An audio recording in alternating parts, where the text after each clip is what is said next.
తులారాశి వారి నూతన ఉద్యోగ ప్రయత్నాలు ఎవరైతే చేస్తారో వారి కోరిక నెరవేరే అవకాశం ఉంది. కొన్ని ముఖ్యమైన కార్యక్రమాలను ఈరోజు ఈ రాశి వారు సకాలంలో పూర్తి చేస్తారు.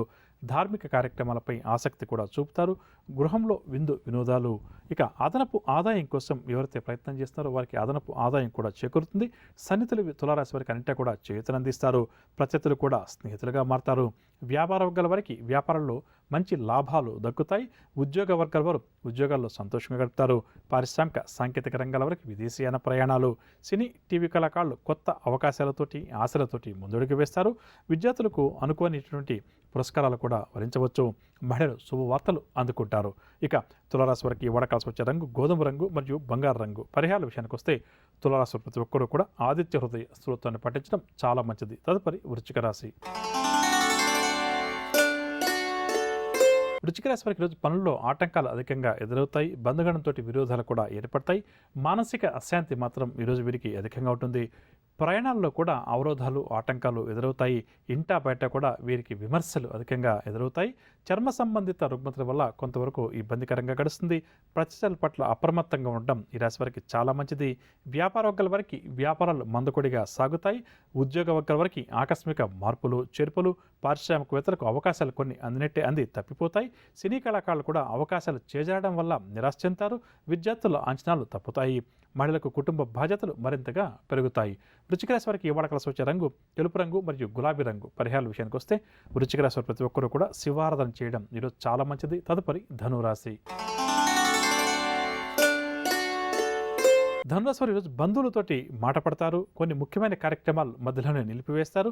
ఆరోగ్య సమస్యలు ధనురాశి వారికి బాగా చికాకుపరుస్తాయి. ఇంటా బయట కూడా ఒత్తిడులు అధికమవుతాయి. అదనపు ఆదాయం కోసం ప్రయత్నాలను ధనురాశి వారు ముమ్మరం చేస్తారు.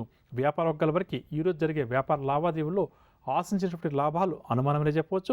ఉద్యోగ వర్గాల వారికి కొన్ని మార్పులు చేర్పులు జరగవచ్చు. రాజకీయ పారిశ్రామిక వర్గాల వారికి కూడా వ్యయ ప్రయాసాలు అధికంగా ఉంటాయి. సినీ కళాకారులు మరింతగా ఒత్తిడులకు లోనవుతారు. విద్యార్థులు అంచనాలు తప్పడం వల్ల నిరాశ చెందుతారు. మహిళలకు కుటుంబంలో చికాకులు మరింత అధికమవుతాయని చెప్పవచ్చు. ఇక ధనురాశి వారికి ఇవాళ కాసి వచ్చే రంగు నీలం రంగు మరియు ఆకుపచ్చ రంగు. పరిహారాల విషయానికి వస్తే ధనురాశి ప్రతి ఒక్కరు కూడా హనుమాన్ చాలీసా పఠించడం చాలా మంచిది. తదుపరి మకర రాశి. మకర రాశి వారికి నూతన వ్యక్తులతోటి పరిచయాలు ఏర్పడతాయి. శుభవార్తలు కూడా అందుకుంటారు. ఆప్తుల నుంచి సలహాలు కూడా అందుకుంటారు. నూతన వస్త్ర లాభ సూచనలు. ఉద్యోగ ప్రయత్నాలు ఎవరైతే మకర రాశి వారు చేస్తున్నారో అవన్నీ కూడా అనుకూలిస్తాయి. ప్రత్యర్థులపై పట్టు బిగిస్తారు. ఆదాయం కూడా ఈరోజు మకర రాశి వారికి పెరుగుతుంది. ఉద్యోగ వర్గాల వారు పదోన్నతుల కోసం ఎవరైతే ప్రయత్నం చేస్తారో వారి కోరిక నెరవేరే అవకాశం ఉంది. వ్యాపార వర్గాల వారికి వ్యాపారంలో మంచి అభివృద్ధి ఉంటుంది. నూతన పెట్టుబడులు కూడా చేతికంతాయి. పారిశ్రామికవేత్తలకు నూతన సంస్థల ఏర్పాటు ప్రయత్నాలన్నీ కూడా సఫలమవుతాయి. సినీ టీవీ కళాకారులకు మంచి అవకాశాలు కొన్ని దగ్గరకు వస్తాయి. సన్మానాలు కూడా ఈరోజు వీరికి జరగవచ్చు. విద్యార్థులు నూతన అవకాశాలు ఏవైతే అంతాయో వాటిని అందిపుచ్చుకుంటారు. ఇక మహిళలకు కుటుంబంలో మంచి గౌరవ మర్యాదలు దక్కుతాయని చెప్పవచ్చు. మకర రాశి వారికి ఇవాళ కలిసి వచ్చే రంగు పసుపు రంగు మరియు గోధుమ రంగు. పరిహారాల విషయానికి వస్తే మకర రాశి వారి ప్రతి ఒక్కరూ కూడా ఆదిత్య హృదయ స్తోత్రాన్ని పఠించడం చాలా మంచిది.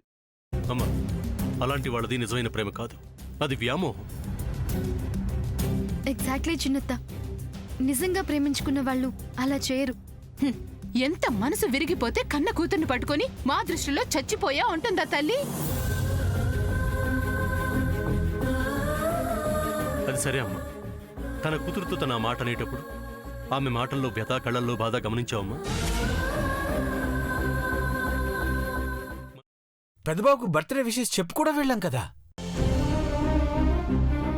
ఊరికే ఎలా కాలిపోతుంది? మంట పెడితేనో పడితేనో తగలబడుతుంది.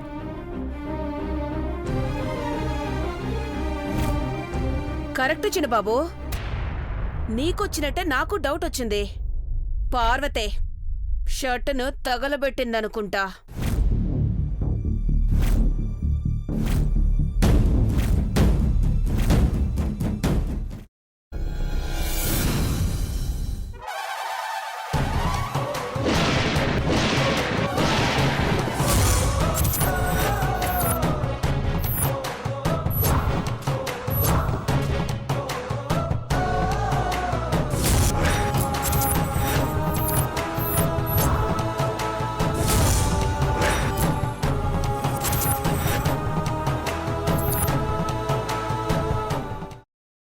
తర్వాత పొట్టు తీసేసి చాప్ చేసి పక్కన పెట్టుకోవాలి. ఒక ప్యాన్లో కొద్దిగా నూనె వేడి చేసి అందులో ఆవాలు, మినప్పప్పు, శనగపప్పు, కరివేపాకు, సన్నగా తరిగి పెట్టుకున్న ఉల్లిపాయలు వేసుకుని 1 నిమిషం పాటు వేయించుకోవాలి. ఆ తర్వాత కాల్చి కట్ చేసి పెట్టుకున్న వంకాయని కూడా అందులో వేసుకుని బాగా మిక్స్ చేసి బౌల్లోకి ట్రాన్స్ఫర్ చేసుకుని అందులో తగినంత చిక్కటి పెరుగు లేదా పల్చటి పెరుగు వేసుకుని మిక్స్ చేసి అన్నంతో కానివ్వండి, చపాతీతో కానివ్వండి సర్వ్ చేసినా చాలా బాగుంటుంది.